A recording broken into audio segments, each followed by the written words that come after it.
नमस्कार सभी को।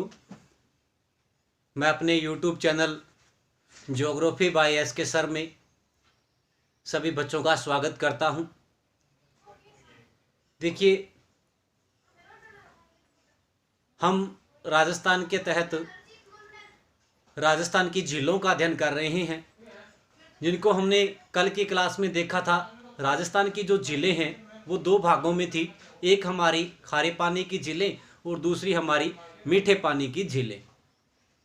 हमने कल के दिन में खारे पानी की झीलों का अध्ययन किया। हमने देखा राजस्थान में जो खारे पानी की झीलें हैं वो 33 सागर का अवशेष थी। राज्य के अंदर जो खारे पानी की झीलें हैं वो अधिकतर उत्तरी पश्चिमी मरुस्थलीय भागों में पाई जाती है। हमारे राजस्थान में खारे पानी की झीलों को पलाया झीलों के नाम से जानते हैं। फिर हमने अध्ययन किया था झीलों का कौन सी झील राजस्थान के किस जिले में है और उसका वर्णन पढ़ा था। आज हमारा जो दूसरा इसका कॉन्सेप्ट रहेगा राजस्थान की झीलों में, मीठे पानी की झीलों से हम स्टार्ट करेंगे।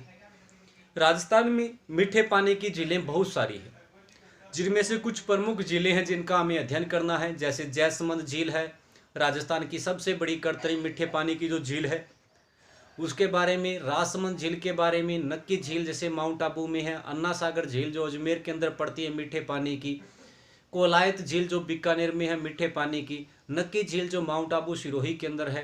वहीं पर अगर हम बात करते हैं तो हमारी पुष्कर झील अजमेर के अंदर मीठे पानी की। इस प्रकार से हमारी जो मीठे पानी की झीलें हैं उनके बारे में हमारा आज के दिन अध्ययन रहेगा। तो हम टॉपिक प्रारंभ करने से पहले यही बात कहूँगा, जितने भी बच्चे हैं जो मेरा यूट्यूब चैनल, मैं ये नहीं है कि व्यूवर्स कम, देखो 40 या 50 बच्चे भी व्यूवर्स अगर आ रहे हैं, देख रहे हैं वीडियो को, तो उनसे यही कहूँगा कि भी वीडियो को देखो। आप अगर आप देख रहे ही रहे हो तो एवरेज जो टाइमिंग है चैनल की उससे पता चल रहा है कि भी 40 बच्चे हैं और वो 40 मिनट के वीडियो को अगर पूरा देखते हैं तो कम से कम टाइमिंग जो होनी चाहिए वो 1600 मिनट के करीब होनी चाहिए। वहीं पर 40 बच्चे व्यू कर रहे हैं और वीडियो को देख रहे हैं मात्र 7 या 8 मिनट। तो अगर 30 मिनट का वीडियो आप 8 मिनट देख रहे हो तो उसमें आपकी कुछ समझ में नहीं आने वाला है। इससे अच्छा है आप मत ही देखो, फिर आप कोई अच्छे चैनल के ऊपर चले जाओ जहाँ से आपके ज़्यादा बेटर समझ में आ रहा है। अगर आप देख रहे हो तो वीडियो को पूरा देखो ताकि आपको पता चले कि भी हमने आज के दिन में क्या पढ़ा है और हम नेक्स्ट क्लास के अंदर क्या अध्ययन करेंगे। कंटिन्यू मैं सिलेबस के लिए छोटी छोटी क्लासों से जुड़ा आ रहा हूँ, संपूर्ण सिलेबस लेके चल रहा हूँ। ऐसा नहीं है मेरे चैनल के ऊपर कि भी मैं कोई चटकाऊ या भड़काऊ ऐसी चीज़ें कर रहा हूँ, कोई ट्रिक कर रहा हूँ जिससे कि आपको मेरे को आकर्षित करना है मेरे चैनल की तरफ, वैसा कुछ नहीं है। मैं ये चाह रहा हूँ कि भी आपको संपूर्ण सिलेबस मिले जो आपको नहीं मिलता है। हर चैनल के ऊपर आपको ऐसा संपूर्ण नहीं मिलता है कि भी हम राजस्थान की ज्योग्राफी का टाइम अगर लेके चलें तो कम से कम ज्योग्राफी का पार्ट हमें पूरा मिल जाए एक बार में, तो दोबारा हम किसी भी एग्ज़ाम की तैयारी करें तो हमें ऐसा पता हो कि भी हमारे पास ज्योग्राफी यहाँ पे सेव पड़ी है, कोई बुक की जरूरत नहीं पड़ेगी, किसी नोट्स की जरूरत नहीं है हमें, क्योंकि हमारे पास टोटल जो वीडियो होते हैं। तो इससे अच्छा है कि आप पूरी वीडियो को देखो। मैं बड़े प्यार से करवा रहा हूँ ताकि आपके नोट्स भी कंप्लीट हो जाए, आपको दोबारा से ज्योग्राफी के लिए भटकना न पड़े। और राजस्थान के एग्ज़ामों के लिए कोई सा भी एग्ज़ाम हो, चाहे किसी भी स्तर का, बच्चे हर स्तर की अगर क्लास देखते हैं तो उन्हें पता है कि भी वास्तव में हमारे लिए यहाँ पर वो मैटर उपलब्ध है जो हमें चाहिए।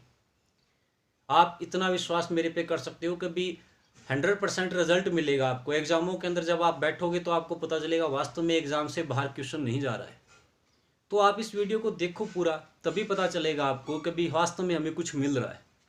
देखो, हमें राजस्थान के अंदर आज जिसका अध्ययन करना है वो है हमारी राजस्थान की मीठे पानी की झीलें। मीठे पानी की झीलों का टॉपिक हमें प्रारंभ करना है। हम कहें झीलों का पार्ट नंबर 2।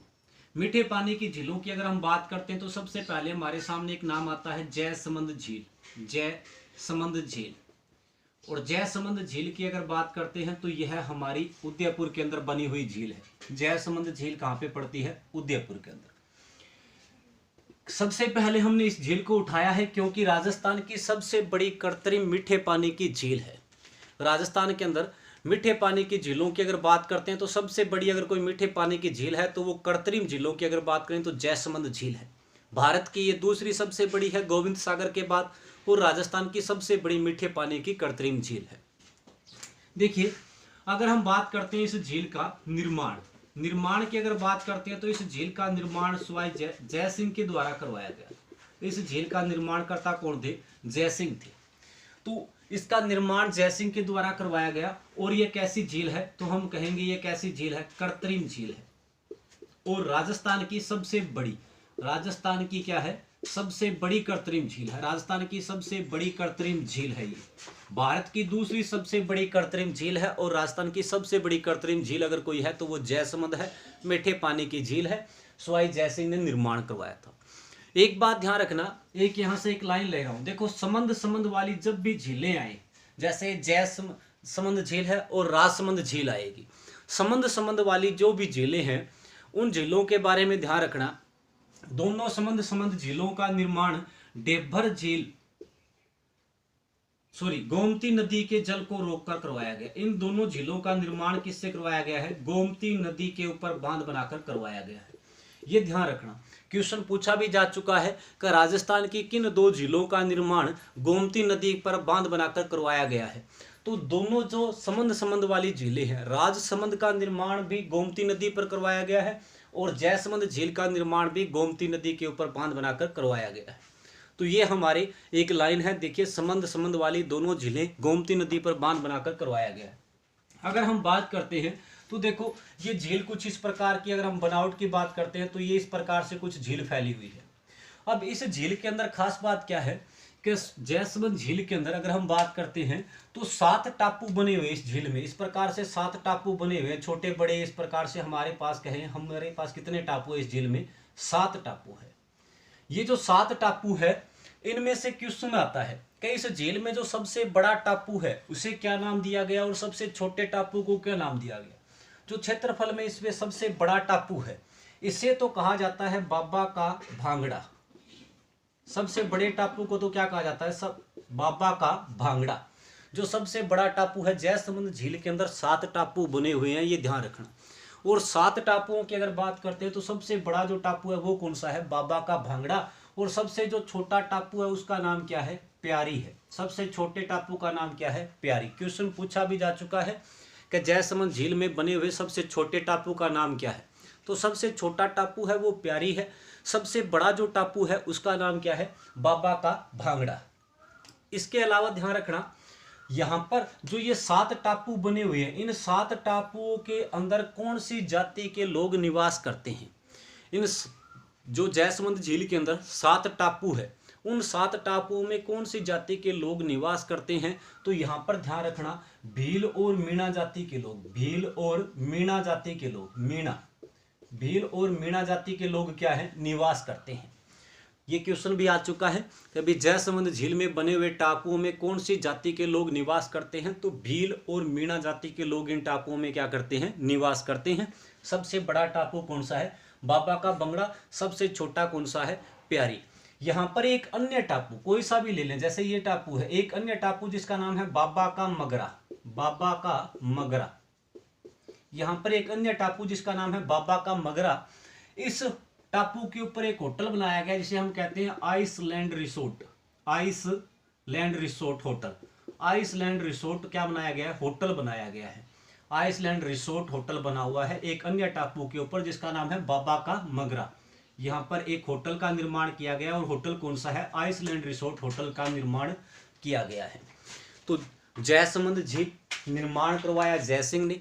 राजस्थान की सबसे बड़ी कृत्रिम मीठे पानी की झील है। भारत की दूसरी सबसे बड़ी है।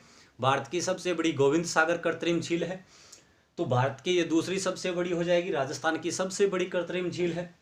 जयसमंद झील का जो निर्माण है वो गोमती नदी पर बांध बनाकर करवाया गया है। वहीं पर इस झील के अंदर 7 टापू बने हुए हैं। सबसे बड़ा जो टापू है उसका नाम है बाबा का भांगड़ा। सबसे छोटे टापू का नाम है प्यारी। इन टापुओं में भील और मीणा जाति के लोग क्या करते हैं? निवास करते हैं। वहीं पर एक अन्य टापू बाबा के मगरा नामक टापू पर आइसलैंड रिसोर्ट होटल की निर्माण किया गया है। अब देखिए, जयसमंद झील को एक अन्य नाम से भी जानते हैं। इस झील के उपनाम की अगर बात करते हैं, उपनाम, तो इसे डेबर दरे के नाम से भी जानते हैं। डेबर झील या डेबर दरा, डेबर झील के नाम से भी जानते हैं। डेबर दरा या डेबर झील के उपनाम से किसे जानते हैं? तो वो कौन सी है? जयसमंद झील ही है, जिसे डेबर दरे के नाम से भी हम जानते हैं।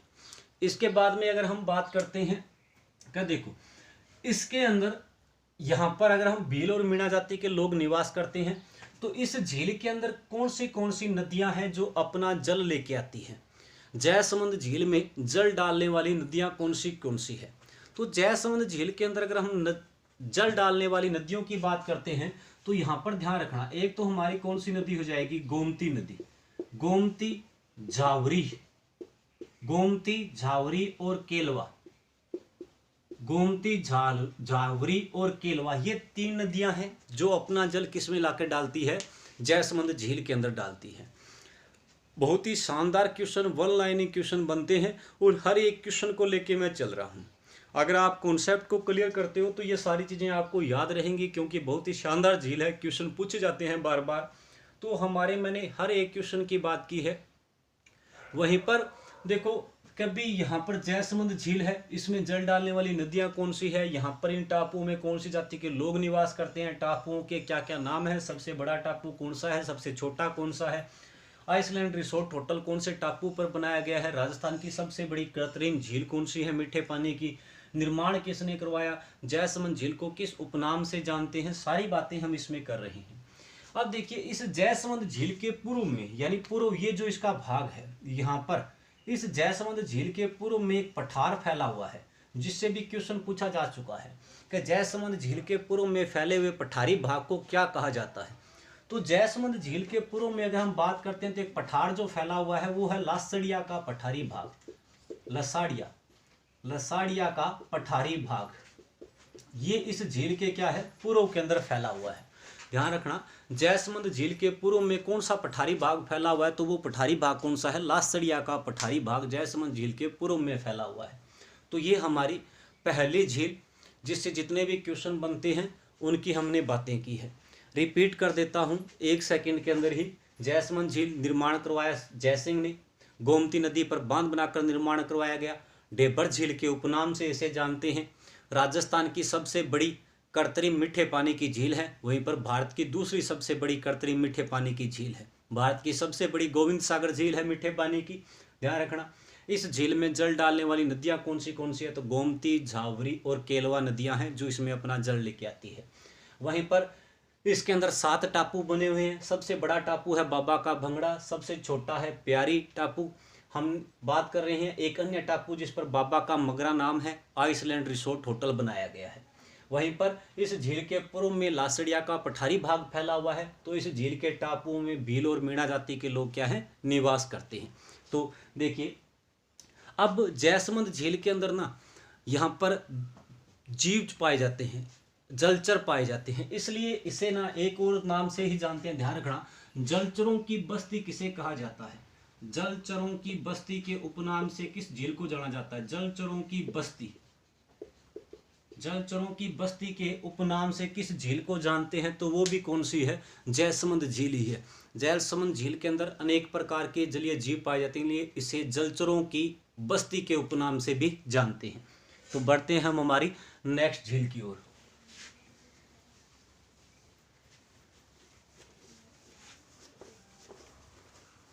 अब देखिए, नेक्स्ट झील की अगर बात करते हैं तो अभी हमने बात की थी समंद वाली जो झीलें हैं वो गोमती नदी पर बांध बनाकर बनाई गई है। तो दूसरी अगर हम बात करते तो हमारी झील कौन सी है, राजसमंद झील।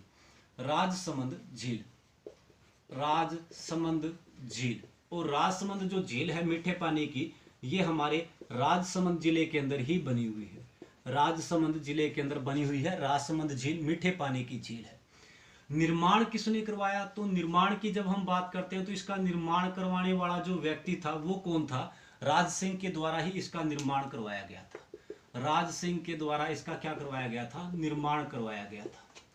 इसकी एक्चुअली में सही पोजीशन अगर देखते हैं तो यह जो कांकरोली रेलवे स्टेशन, राजसमंद में एक रेलवे स्टेशन पड़ता है जिसका नाम है कांकरोली रेलवे स्टेशन के पास में ये झील स्थित है। कांकरोली रेलवे स्टेशन के पास क्या है, ये झील बनी हुई है। तो राजसमंद झील निर्माण करवाया राज सिंह ने, कांकरोली रेलवे स्टेशन के पास स्थित है। और कांकरोली रेलवे स्टेशन कहाँ पे पड़ता है, राजसमंद के अंदर। अब देखिए, इस झील का निर्माण भी क्या है, कौन सी नदी पर जल बांध बनाकर करवाया गया, ये झील भी क्या है, गोमती नदी के ऊपर बांध बनाया गया। कौन सी नदी पर बांध बनाया गया है, गोमती नदी पर बांध बनाकर क्या करवाया गया, निर्माण करवाया गया। तो जयसमंद का भी गोमती नदी पर बांध बनाकर, और हमारी इस झील का, राजसमंद झील का भी निर्माण क्या है, गोमती नदी पर बांध बनाकर करवाया गया है। मुख्य बातें जो हमें यहाँ से याद रखनी है वो बहुत सारी हैं। देखिए क्या, एक तो जैसे क्वेश्चन आता है कि राजस्थान की एक ऐसी झील जिस पर जिले का नाम रखा गया है। यहाँ पर यह बात ध्यान रखना कि झील के नाम पर जिले का नाम रखा गया है, न कि जिले के नाम पर झील का नाम है। राजसमंद झील के नाम पर ही इस जिले का नाम क्या पड़ा है, राजसमंद पड़ा है, ये ध्यान रखना। क्वेश्चन आता है कि राजस्थान की किस झील के नाम पर उस जिले का नाम रखा गया है, तो राजसमंद झील के नाम पर ही जिले का नाम क्या पड़ा था, राजसमंद पड़ा था। निर्माण राज सिंह ने कांकरोली रेलवे स्टेशन के पास गोमती नदी पर बांध बनाकर करवाया गया। अब इस झील की थोड़ी सी रूपरेखा को देखना, इस प्रकार से अगर हम कहें कि ये झील इस प्रकार से बनी हुई है। अब इस झील का जो हमारी ये बनावट है, इस झील के उत्तरी भाग, जो ये वाला भाग है उत्तरी भाग, इस झील का जो उत्तरी भाग, ये हमारा उत्तरी, दक्षिणी, पश्चिमी, पूर्वी, इस झील का जो उत्तरी भाग है, यहाँ पर इस प्रकार से 9 सीढ़ियां बनाई गई है, जिसे हम कहते हैं उत्तरी भाग को। ये जो उत्तरी भाग है इसका, ये क्या कहलाता है, 9 चौकी की पाल। उत्तरी भाग को हम क्या कहते हैं, उत्तरी भाग। इस झील के उत्तरी भाग को क्या कहा जाता है, 9 चौकी की पाल। 9 चौकी की क्या कहते हैं, पाल कहते हैं। राजसमंद झील के उत्तरी भाग को क्या कहा जाता है, 9 चौकी की पाल कहा जाता है। इस झील के उत्तर में इस प्रकार से 9 सीढ़ी नुमा आकृतियां बनी हुई है। धीरे धीरे जैसे 1 2 3 जैसे सीढ़ियां होती है घर में, इस झील में उतरने के लिए 2 चौकियां बनी हुई है, तो इसलिए इसे 9 चौकी की पाल कहा जाता है। इस पर क्या है कि यहाँ पर ये जो चौकियां बनी हुई है, इस पर इस प्रकार से काले पत्थरों से, काले संगमरमर से क्या है, यहाँ पर कुछ शिलालेख लिखे गए हैं। काले पत्थरों से क्या लिख रखे हैं, शिलालेख लिख रखे हैं। ये अगर हम बात करते हैं तो इस पर 25 शिलालेखों का अध्ययन किया गया। कितने शिलालेख लिखे हुए हैं, 25 शिलालेख लिखे हुए हैं। बहुत बार क्वेश्चन पूछा जा चुका है। इस झील के अंदर जो ये 9 चौकी की पाल है, इन 9 चौकी की पाल पर काले संगमरमर से निर्मित, काले संगमरमर से निर्मित कितने शिलालेख लिखे गए हैं, 25 शिलालेख लिखे हुए हैं। ये ध्यान रखना। ये जो 25 शिलालेख है ना, ये अगर हम बात करते हैं 25 शिलालेख हैं जो 1917-16 श्लोकों के अंदर लिखे हुए। यहाँ पर कितने श्लोक लिखे हुए हैं, 1916 श्लोक लिखे हुए हैं। और कौन सी भाषा के अंदर लिखे गए हैं, तो भाषा की अगर बात करते हैं तो यहाँ पर जो भाषा प्रयोग में ली गई है वो कौन सी भाषा है, संस्कृत भाषा के अंदर लिखे गए हैं। कौन सी भाषा में लिखे गए हैं, संस्कृत भाषा के अंदर ये श्लोक लिखे हुए हैं। 25 शिलालेख है, 1916 श्लोकों का यहाँ पर अध्ययन है। भाषा कौन सी है, तो संस्कृत भाषा के अंदर ये श्लोक लिखे हुए हैं। अगर हम बात करते हैं यहाँ पर लिखने वाला कौन था, इनको लिखा किसने, तो लिखने वाला था रणछोड़ भट्ट तेलग के द्वारा। रणछोड़ भट्ट तेलग के द्वारा ये श्लोक लिखे गए थे। संस्कृत भाषा के अंदर इस परिस्थिति को लिखने वाला कौन है, रणछोड़ भट्ट तेलग के द्वारा यहाँ पर इसको लिखा गया है। और इससे नाम क्या दिया गया है, इन 25 शिलालेखों को क्या कहा जाता है, राजप्रस्थिति। इन्हें किस नाम से जानते हैं, राजप्रस्थिति के नाम से जानते हैं, राजप्रस्थिति। तो दोबारा से एक ही लाइन में कंप्लीट कर रहा हूं कि राजसमंद झील के उत्तरी भाग को 9 चौकी की पाल कहते हैं। इस 9 चौकी की पाल पर 25 शिलालेखों में 1916 श्लोकों में संस्कृत भाषा में रणछोड़ भट्ट तेलग के द्वारा राज परिस्थिति लिखी गई थी। ठीक है, राज परिस्थिति जिस पर मेवाड़ के शासकों का अध्ययन किया गया है। तो ये जो राज परिस्थिति लिखी हुई है, लिखने वाला कौन है, रणछोड़ भट्ट तेलग है। कौन सी भाषा में लिखी हुई है, तो संस्कृत भाषा में। कितने शिलालेखों में है, तो 25 शिलालेखों में काले रंग के शिलालेख हैं। और कहाँ पर लिखी गई है, तो राजसमंद झील के उत्तरी भाग के ऊपर ये लिखी हुई है। अब क्या है कि ये जो राज परिस्थिति है ना, ये विश्व की सबसे प्राचीन परिस्थिति है। विश्व की सबसे प्राचीन परिस्थिति अगर कोई है तो वो कौन सी है, ये राज परिस्थिति विश्व की सबसे प्राचीन परिस्थिति है। ठीक है जी। अब इसके अलावा हमें यहाँ से क्या याद रखना है, राजसमंद झील से और हमें क्या चीज़ें याद रखनी है, तो वो देखिए, कहते हैं कि इस झील का जो निर्माण है, पुनः निर्माण की अगर बात करते हैं, या कुछ कहते हैं कि भी इस झील के अंदर खुदाई का कार्य कभी ये झील, कुछ किताबों में ये लिखा होता है कि इस झील का पुनः निर्माण किसने करवाया था, जीर्णोद्वार किसने करवाया था, और कुछ किताबों में ये लिख देते हैं कि इस झील की खुदाई का कार्य किसके द्वारा करवाया गया था। तो इस झील के अंदर पुनः निर्माण या खुदाई की बात करते हैं। इस झील के अंदर पुनः निर्माण या जीर्णोद्वार या खुदाई का कार्य अगर करवाया गया था तो वो करवाया गया था घेवर बाई के द्वारा। घेवर बाई या घेवर माता, जब आप कल्चर में पढ़ोगे तो घेवर माता का मंदिर राजस्थान में कहाँ पर बना हुआ है, तो घेवर माता का जो मंदिर है वो यहीं पर इस झील के किनारे बना हुआ है। घेवर माता का मंदिर राजसमंद झील के अंदर बना हुआ है, राजसमंद जिले के अंदर। और ध्यान रखना, ये एक ऐसी माता थी जो बिना पति के क्या हुई थी, सती हुई थी। बिना पति के सती होने वाली लोक देवी कौन सी है, बिना पति के सती, बिना पति के सती होने वाली कोई लोक देवी थी तो वो कौन सी थी, घेवर माता थी। और घेवर माता ने ही राजसमंद झील का पुनः निर्माण करवाया या जीर्णोद्वार करवाया, या हम ये कहें खुदाई का कार्य करवाया, या कुछ बुकें यहाँ तक लिख देती है कि इस झील की नींव भी इन्हीं के द्वारा रखी गई थी। तो ये हमें ध्यान होना चाहिए। घेवर माता का मंदिर राजसमंद झील के किनारे बना हुआ है, जो बिना पति के सती होने वाली लोक देवी है। इसके अलावा यहाँ पर जो आप कल्चर के अंदर जाओगे तो संप्रदाय का जब टॉपिक पढ़ोगे तो नाथ संप्रदाय की जब बात करोगे, वल्लभ संप्रदाय की जब बात करोगे तो वल्लभ संप्रदाय का जो एक मेला लगता है अन्नकूट महोत्सव, वल्लभ संप्रदाय के अंदर आपको एक महोत्सव पढ़ने को आएगा, अन्नकूट महोत्सव। क्या होता है, ज़्यादा कल्चर के टीचर से ज़्यादा पढ़ पाओगे, परंतु फिर भी थोड़ा सा मैं उसका डेफिनेशन कर देता हूँ। कभी एक अनाज का ढेर लगाया जाता है और उसे चुराने की परंपरा होती है, और ख़ास करके मीणा जाति के लोग इस अनाज को चुराते हैं। तो वो अन्नकूट महोत्सव जो द्वारिकाधीश मंदिर के अंदर लगता है, राजसमंद के अंदर द्वारिकाधीश जो मंदिर है, वल्लभ संप्रदाय की प्रधान जो पीठ बनी हुई है, वो अन्नकूट महोत्सव किस झील के किनारे बढ़ता है, तो वो अन्नकूट महोत्सव किस झील के किनारे बढ़ता है, राजसमंद झील के किनारे बढ़ता है। अन्नकूट महोत्सव अगर किसी झील के किनारे लगता है तो वो कौन सी झील है, राजसमंद झील है। इसी के किनारे ये अन्नकूट महोत्सव बढ़ता है, जो वल्लभ संप्रदाय का महोत्सव है। ध्यान रखना, जिसकी प्रधान गद्दी द्वारिकाधीश मंदिर जो राजसमंद में बना हुआ है, वल्लभ संप्रदाय का प्रधान गद्दी है, प्रधान पीठ है वो। तो ये हमारी राजसमंद झील है। रिपीट के अंदर फिर से कह देता हूँ, निर्माण करवाया राज सिंह ने, कांकरोली रेलवे स्टेशन के पास इसका निर्माण हुआ। गोमती नदी पर बांध बनाकर इसका निर्माण करवाया गया है।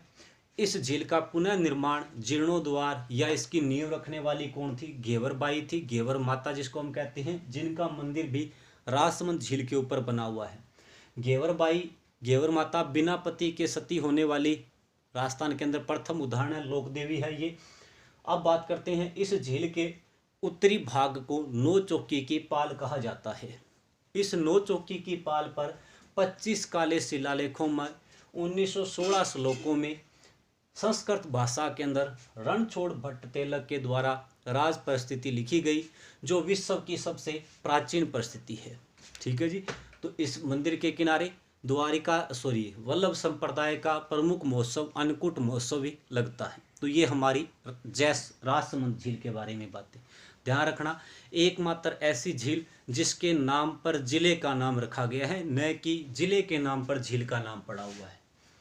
बढ़ते हैं नेक्स्ट।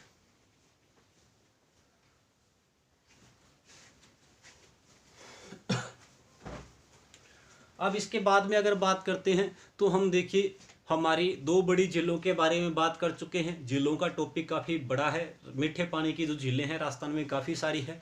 हम आज के दिन इसी प्रकार से दो बड़ी झीलें, दो कुछ छोटी झीलें, इस प्रकार से चलेंगे। एक दिन में 4 या 5 झीलों का अध्ययन करते हुए 2 या 3 क्लासों में हमारा ये टॉपिक कंप्लीट हो जाएगा। तो हम नेक्स्ट देखते हैं। हमारे पास जो अगर छोटी झीलों की बात करते हैं तो देखो, एक हमारी झील है जिसका नाम है नक्की झील। तीसरी झील की बात करते हैं तो नक्की झील, नक्की झील। और नक्की झील जो बनी हुई है वो बनी हुई है माउंट आबू में, माउंट आबू सिरोही के अंदर ये झील बनी हुई है। माउंट आबू सिरोही में नक्की झील माउंट आबू सिरोही के अंदर बनी हुई है। इस झील के बारे में देखिए हम अध्ययन करते हैं नक्की झील के बारे में। अगर इसकी बात करते हैं तो देखिए एक लाइन लिखी होती है कि इस झील का निर्माण करवाया गया। तो निर्माण किसके द्वारा करवाया गया? तो कहते हैं कि इस झील का निर्माण देवताओं ने, देवताओं ने अपने नाखूनों के द्वारा करवाया था। देवताओं ने अपने नाखूनों के द्वारा इस झील की खुदाई की थी। एक तो आपको ये लाइनें कुछ बुकों में लिखी होती है। दूसरी कि यह जो झील है वो ज्वालामुखी निर्मित, इसका निर्माण कैसे हुआ था? ज्वालामुखी निर्मित क्रेटर झील है। ज्वालामुखी निर्मित कैसी झील है? क्रेटर झील है। ये शब्द ध्यान रखना। ज्वालामुखी निर्मित एक तो होती है काला डेरा झील, ज्वाला निर्मित कैसी होती है? काला डेरा झील। और एक होती है, जैसे हम पुष्कर झील के बारे में जब आप बात करोगे तो वहां पर दो चीजें हमें पुष्कर झील में पढ़ने को आती है कि इस झील का निर्माण पुष्कर या ब्राह्मण ने करवाया, और वहीं पर लिखा होता है यह झील ज्वालामुखी निर्मित काला डेरा झील है। अब ज्वालामुखी निर्मित काला डेरा झीलें कौन सी होती है और ज्वालामुखी निर्मित क्रेटर झील कौन सी होती है? देखिए क्या डिफरेंस क्या है दोनों के अंदर? एक शब्द होता है क्रेटर और एक होता है काला डेरा। ये दो शब्द होते हैं, ज्वालामुखी निर्मित काला डेरा झील, ज्वालामुखी निर्मित ये क्रेटर झील। क्या है कि ज्वालामुखी जैसे ही बाहर निकलते हैं, जैसे ये कोई ज्वालामुखी निकलता है, अगर ज्वालामुखी की गति कम होगी, वो कम अगर तीव्रता के साथ बाहर निकलता है, तो उससे जिस झील का निर्माण होगा उस झील को हम क्या कहते हैं? क्रेटर झील कहते हैं। ज्वालामुखी की अगर गतियां कम होने की वजह से जिन झीलों का निर्माण होता है वो झीलें कैसी कहलाती है? क्रेटर झीलें। अगर ज्वालामुखी की गति बहुत ज्यादा है तो वो विध्वंसक रूप से बाहर निकलता है और उनसे एक बड़ी झीलों का निर्माण होता है, और उन झीलों को हम क्या कहते हैं? काला डेरा झीलें कहते हैं।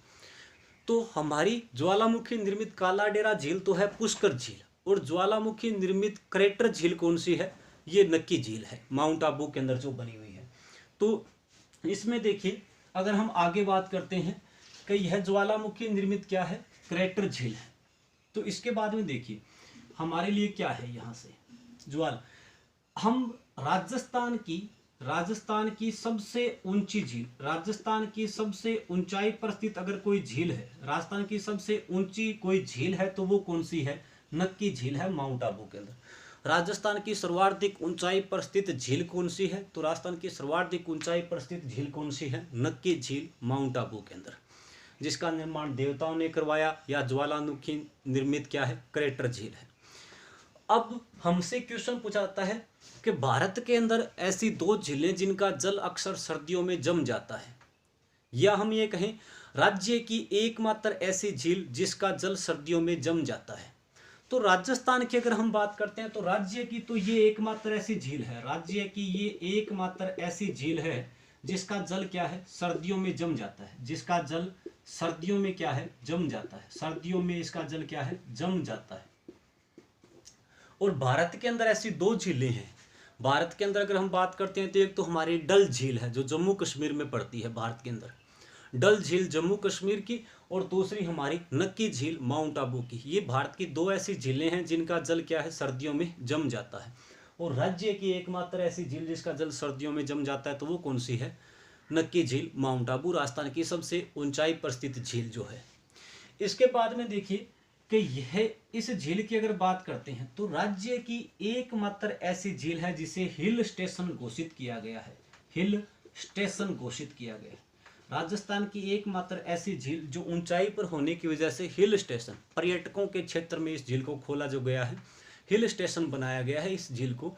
वैसे तो हमारी सारी जो झीलें हैं वो पर्यटन के क्षेत्र में खुली हुई है, परंतु हमारी अगर किसी झील को हिल स्टेशन घोषित किया गया है पर्यटन के क्षेत्र में तो वो कौन सी है? नक्की झील है, माउंट आबू सिरोही की।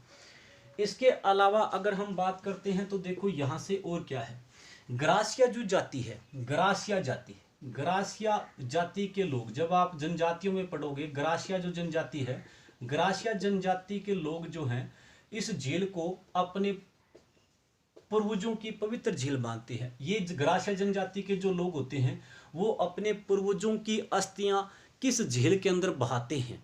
तो ग्रासिया जनजाति के जो लोग हैं वो अपने पूर्वजों की अस्थियां कौन सी झील में बहाते हैं? नक्की झील में। इसलिए हम कहते हैं यह ग्रासिया जनजाति की पवित्र झील है। ग्रासिया जनजाति की क्या है? पवित्र झील है, और ये अपने पूर्वजों की अस्थियां इस झील के अंदर बहाते हैं, इसलिए ये इनकी पवित्र झील है। इस जैसे हिंदुओं का 5वां तीर्थ किसे कहा जाता है? पुष्कर झील को। हिंदुओं का जो पवित्र झील है वो पुष्कर झील है अजमेर की, और वैसे ही ग्रासिया जनजाति की अगर कोई पवित्र झील है तो वो कौन सी है? माउंट आबू झील है, नक्की झील है, जो माउंट आबू सिरोही में बनी हुई है। इसके अलावा अगर हम बात करते हैं तो इस झील के किनारे हमें सनशाइन पॉइंट देखा जाता है। इस झील को क्या किया गया है? सनशाइन पॉइंट बनाया गया है। सनशाइन पॉइंट का मतलब क्या है कि हमें अगर राजस्थान में डूबते हुए सूर्य को देखना है, तो हमें किस झील के अंदर भ्रमण करना पड़ेगा? नक्की झील के अंदर। सनशाइन पॉइंट, डूबते हुए सूर्य का अगर नज़ारा देखना है हमें, तो वो कौन सी झील से देखने को मिलेगा? इसी नक्की झील से। इसलिए इसे पर्यटन के क्षेत्र में क्या बनाया गया है? सनशाइन पॉइंट बनाया गया है। तो ये तो इस झील से जुड़ी हुई कुछ प्रमुख बातें हैं। अब इस झील के अंदर क्या है? कुछ आकृतियां हमें देखने को मिलती है, जैसे कि यहाँ पर आपको नंद रोक आकृति देखने को मिलेगी, नंद रोक। इसके अलावा टोड रोक आकृति मिलेगी। इसके अलावा अगर हम बात करते हैं नंद रोक, टोड रोक आकृति मिलेगी। इसके अलावा आपको नंदी रोक आकृति को मिलेगी। यहाँ पर पेरेट रोक, ये इस प्रकार से कुछ आकृतियां देखने को मिलती है। जब इस झील का निर्माण करवाया जा रहा था, या हम बात करते हैं इस झील का जो पहाड़ी भागों को काटकर निर्माण करवाया गया है, उस निर्माण से कुछ आकृतियां बनी हैं, जैसे नंदरोक आकृति है, जैसे टोड रोक है, नंदी रोक है, पेरेट रोक है। तो ये आकृतियां कुछ बनी हुई है। यहाँ से क्वेश्चन पूछ लिया जाता है, कभी नंदरोक आकृति किसके समान है, टोड रोक आकृति किसके समान है, नंदी रोक किसकी आकृति है और पेरेट रोक किसकी आकृति है। तो नंद रोक की अगर बात करते हैं तो इस आकृति को देखने पर ऐसे लगता है जैसे कोई महिला घूंघट लिए हुए खड़ी है। महिला क्या है?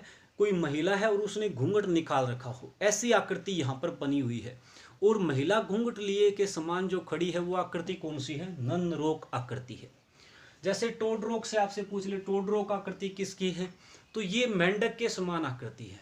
इसकी जब हम पहाड़ी भाग की बनावट को देखते हैं तो ऐसे लगता है कोई मेंढक है। तो मेंढक के समान आकृति कौन सी है? टोड रोक।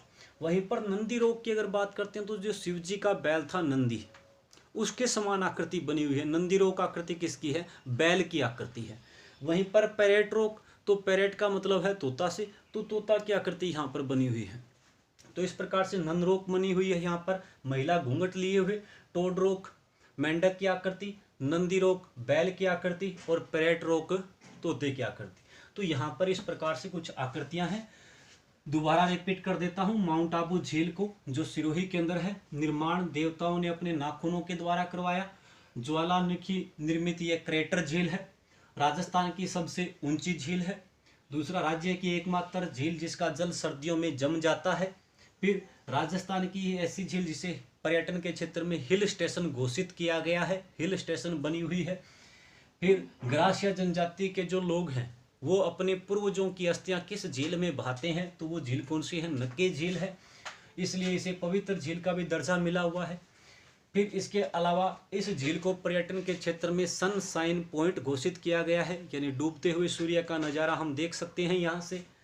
तो इसके अलावा यहाँ पर कुछ आकृतियाँ हैं, नंदरोक आकृति, टोड रोक आकृति, नंदी रोक, पेरेट रोक, नंद रोक महिला घूंघट लिए हुए, टोड रोक मेंढक की आकृति, नंदी रोक बैल की आकृति और पेरेट रोक तोते की आकृति। तो ये हमारी नक्की झील कंप्लीट होती है। इसके बाद में अगर हम बात करते हैं तो आज की लास्ट झील एक और पढ़ लेते हैं आज के दिन में, ताकि हमारा 2 या 3 क्लासों के अंदर ये सारी झीलें कंप्लीट हो जाएं, हम नेक्स्ट टॉपिक की ओर बढ़ पाएँ। इसलिए थोड़ा सा लेंथी कर लेते हैं वीडियो को।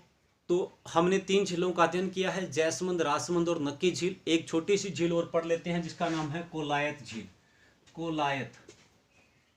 कोलायत झील की अगर बात करते हैं तो कोलायत झील जो है वो बनी हुई है बीकानेर के अंदर। कोलायत झील कहाँ पे है? बीकानेर के अंदर। कोलायत झील बीकानेर के अंदर। इस झील के अंदर आपको कुछ ज़्यादा खास बातें याद नहीं रखनी है। जो चीज़ें हमें याद रखनी है वो बड़ी कॉमन चीज़ें हैं, 2 झीलों में काम आएंगी। एक तो देखो यहाँ पर मैं कोलायत झील लिख रहा हूँ, एक यहाँ पर लिख रहा हूँ पुष्कर झील जो अजमेर के अंदर है। दोनों झीलों के अंदर कुछ सिमिलर बातें हैं, उनका ध्यान रखना है। जैसे कि हमारे कोलायत झील के किनारे भी 52 घाट बने हुए हैं। कोलायत झील के किनारे कितने घाट हैं? 52 घाट। और पुष्कर झील के किनारे भी कितने घाट हैं? 52 घाट बने हुए हैं। अब हमारे कोलायत झील के किनारे जो घाट हैं वो इम्पोर्टेंट नहीं है। यहाँ पर आप पढ़ोगे गो घाट, गोरम घाट, महिला घाट, जनाना घाट, इस प्रकार से यहाँ के घाट जो कुछ पवित्र हैं वो पढ़ेंगे। कोलायत झील वाले इम्पोर्टेंट नहीं है।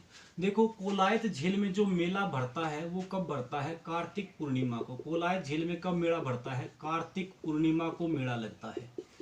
कोलायत झील में कब मेला लगता है? कार्तिक पूर्णिमा को। और पुष्कर झील में भी जो मेला लगता है वो कब लगता है? कार्तिक पूर्णिमा को ही लगता है। यानी दोनों में फिर सिमिलरिटी है। यहाँ पर भी 52 घाट है कोलायत झील में, और पुष्कर झील में भी कितने घाट हैं? 52 घाट। कोलायत झील में भी मेला कब लगता है? कार्तिक पूर्णिमा को। और पुष्कर झील में भी मेला कब लगता है? कार्तिक पूर्णिमा को लगता है। वैसे ही अगर बात करते हैं तो यहाँ पर मेले की खास परंपरा क्या है? यहाँ पर भी दीपदान की परंपरा है। कौन सी परंपरा है? दीपदान की परंपरा। यहाँ पर जब मेला लगता है तो उसमें दीपदान किया जाता है। क्या होता है अभी हम बात करेंगे, दीपदान क्या है, परंपरा। वैसे ही पुष्कर झील में भी कौन सी परंपरा है? दीपदान की परंपरा है। यहाँ पर भी दीपदान की परंपरा है। ये तीन चीजें यहाँ पर सिमिलर है, तो बड़ी आसानी से हम याद कर सकते हैं।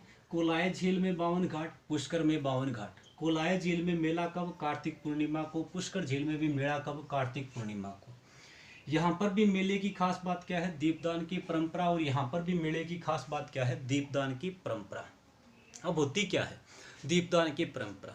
ये क्या है कि जैसे कि हम मनौती मांगते हैं किसी भी मेले के अंदर, या हम जाते हैं जैसे हनुमान जी के गए, कोई किसी और लोक देवता के जाता है, तो हम क्या करते हैं कि हमारी परंपरा श्रद्धा के अनुसार हम कुछ चीज़ें लेके जाते हैं। हम जब मनौती मांगते हैं तो भी हमारी ये मनौती कंप्लीट हो जाए तो हम ऐसा कर देंगे, हम 101 रुपये का प्रसाद चढ़ा देंगे, हे भगवान इस बार एग्ज़ाम क्लियर करवा दो, ये कर देंगे वो कर देंगे। तो वो हमारी एक जो परंपरा जुड़ी हुई है जो मनौती मांगने की।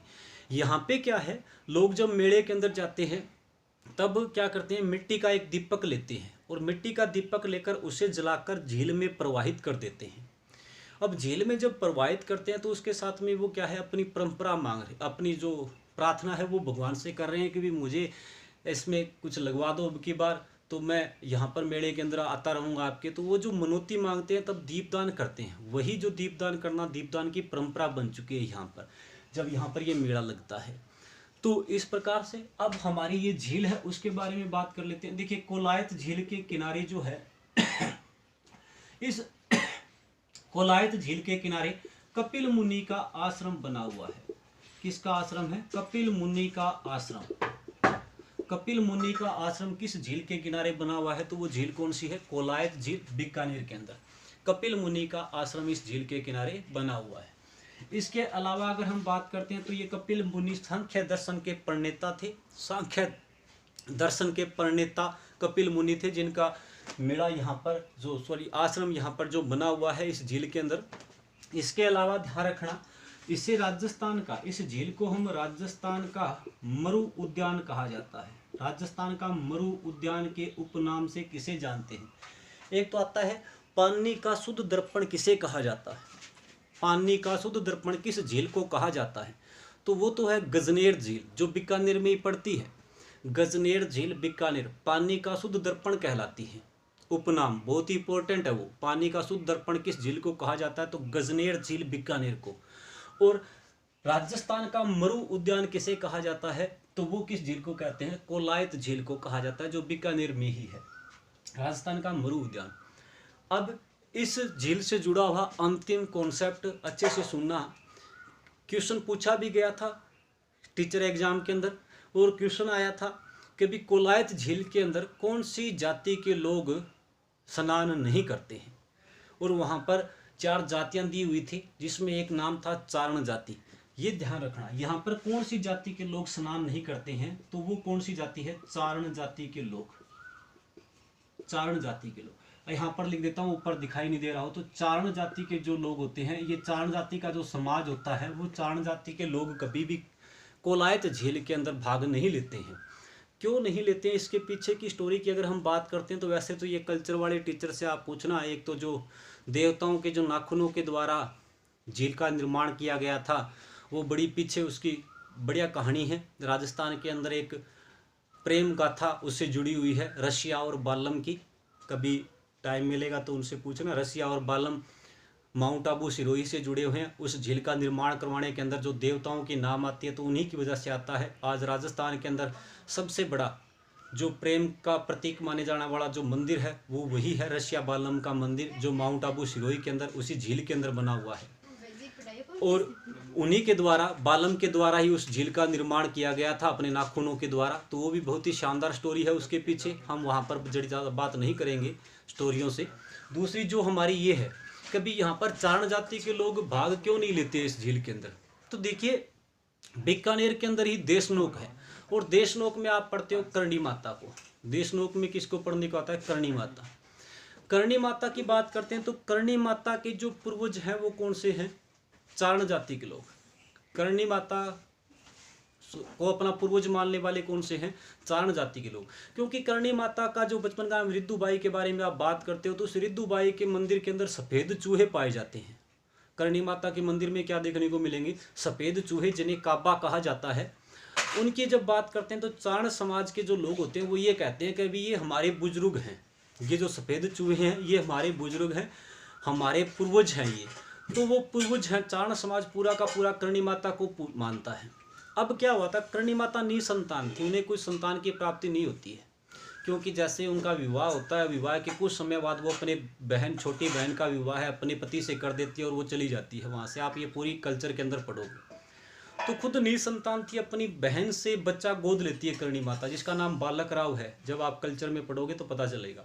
बालक राव को गोद में लेती है, और ये बालक राव अपने बचपन के अंदर इसी कोलायत झील के किनारे खेल रहा था, और कोलायत झील में गिरकर उसकी क्या हो जाती है? मृत्यु हो जाती है। कोलायत झील में गिरकर उसकी क्या होगी? मृत्यु। अब जैसे ही कोलायत झील के अंदर बालक राव की मृत्यु होती है तो करणी माता वैसे ही निसंतान थी, और जो एक बच्चा गोद लिया था वो भी इस झील के अंदर डूबकर मर जाता। तब से करणी माता इस झील के अंदर आना बंद कर देती है, और उसी वजह से जो चारण समाज जो करणी माता को मानता है उसने भी क्या है, कोलायत झील के अंदर स्नान करना बंद कर दिया है। तो ये क्वेश्चन पूछा भी गया था, कोलायत झील के अंदर कौन सी समाज के लोग भाग नहीं लेते हैं? तो वो समाज कौन सा है? चारण समाज है। तो ये हमारी झीलों का टॉपिक, 4 झीलें आज के दिन में हमने पढ़ी है। ये लास्ट है, रिपीट कर देता हूँ। कोलायत झील कपिल मुनि का आश्रम इस झील के किनारे बना हुआ है। राजस्थान का मरु उद्यान कहलाता है, इस झील को मरु उद्यान के नाम दिया जाता है। 52 घाट इस झील के किनारे हैं। कार्तिक पूर्णिमा को मेला लगता है, मेले के अंदर दीपदान की परंपरा है, और चारण समाज के लोग यहाँ पर भाग नहीं लेते हैं। धन्यवाद। अब हम मिलेंगे कल नेक्स्ट क्लास के अंदर राजस्थान की झीलों को आगे बढ़ाते हुए। तब तक अच्छे से अध्ययन कीजिए, और मेरी बात पर जो मैंने बीच में कही थी उस पर दोबारा से रिपीट कर देता हूँ। अगर आप क्लास देख रहे हो तो कम से कम उस क्लास को पूरा देखिए, वरना उसको देखिए हिम्मत, या तो आप ओपन मत कीजिए, देख रहे हो तो उसे पूरा देखिए ताकि आपके कुछ समझ में आए। आप अगर 5 मिनट की वीडियो देख रहे हो तो 5 मिनट में आपको कुछ समझ में नहीं आने वाला है, क्योंकि ऐसे मेरे पास कोई ट्रिक नहीं है, ना मैं ट्रिक पे पढ़ाता हूँ, मैं सब्जेक्ट क्लियर करवाने की कोशिश कर रहा हूँ। सब्जेक्ट अगर आपका क्लियर है तो आप ऑब्जेक्टिव टाइप कर पाओगे, ऑब्जेक्टिव टाइप पढ़ के कभी आप सब्जेक्ट नहीं क्लियर कर पाओगे, ये ध्यान रखना। जो बच्चे अपना सब्जेक्ट मजबूत करना चाहते हैं वो वीडियो देखें, जिनको सब्जेक्ट से नहीं इंटरेस्टेड है तो वो मत देखिए। इससे अच्छा है कभी कम से कम 20 या 25 बच्चे जो देख रहे हैं वो तो अपना पूरा देखेंगे। बाकी जो बच्चे देखते हैं कंटिन्यू जुड़े हुए हैं उनसे फिर से कहूँगा ज़्यादा से ज़्यादा लाइक करें, सब्सक्राइब करें, चैनल को शेयर करें, ताकि और बच्चों को इसका फ़ायदा मिल सके। धन्यवाद। मिलते हैं नेक्स्ट क्लास के अंदर।